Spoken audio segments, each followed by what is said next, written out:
यह मिथिला धाम है, इससे पावन धाम कोई नहीं है। कवि लिखे कि मिथिला महिमा की कथा कहो कवन मतिमान, और धूलि में रुसमला गही गोपद सिंधु समान। कवि लिखे कि इस मिथिला धाम की इतनी महिमा है कि गोपद, गौ का पद भी सिंधु के समान लगता है, सागर के समान लगता है। कवि लिखे कि जनकपुरी मिथिला कहत, विधि हरि होत पवित्र,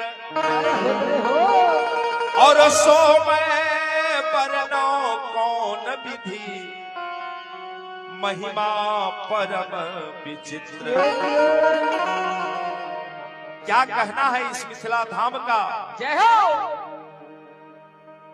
आगे कवि लिखते हैं कि वाणी विधि विवंश कर, अच्छा, पूरी वास चाहत सदा,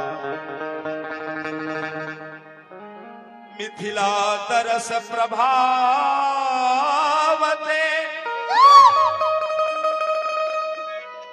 प्रेम भक्ति पावहि मुदा,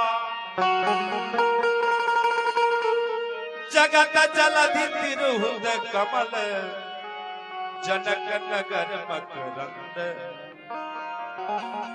प्रेम लता सिय गंध सुचि, अरे भ्रमर सुर गोकुल चंद। महिमा मिथिला धाम की कहे सो को समरथ, शेष शारदा नेति कही, जुरे मुरारी। कवि लिखते हैं कि मिथिला की महिमा इतनी है कि कवि कहने में भी असमर्थ हो गए। मिथिला की महिमा का क्या कहना है? अरे मिथिला प्रेम प्रधान है, जो जाने सो जाने, जहां जान की जान जो, सदा रहे सुखमान। मिथिला महिमा धाम की कहे सो को समरथ, मिथिला यह प्रेम प्रधान है, जो जाने सो जान।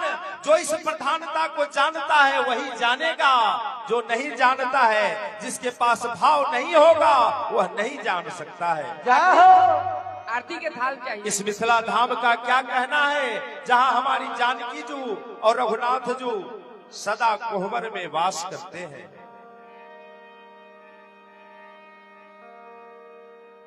अरे जनक लली पद कमल,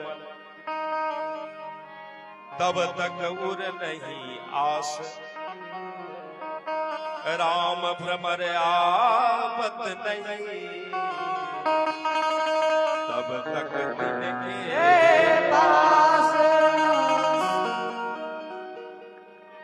जाकी तमाम जहानन में, उपमान कहो छवि को समझाती, अरे जाकी सदा पद पंकज की, रज की महिमा कही बेदन था। जिनकी पद की रज की महिमा को वेद कहने से थक गए, वो श्री राम जी कहाँ है? ऐसी मान्यता है कि जब हमारे राम जी दुल्हा बनकर आए तो सदा कोहबर में ही वास करके रह गए। ऐसी मान्यता है, ऐसा ग्रंथ कहता है, ऐसा रामायण कहता है। अरे जाहि गति सहसानन की कमला रति दामिनी की दुति बाकी अरे झांकी अली अखिया हमारी लख के मुस्कान दे हमारे दुल्हा सरकार के मुस्कान पर तो हमारी मिथिलानी फिदा हो गई। जब हमारे राम जी तारकासुराहु का वध करने के बाद गुरु विश्वामित्र जी के साथ धनुष यज्ञ सुन करके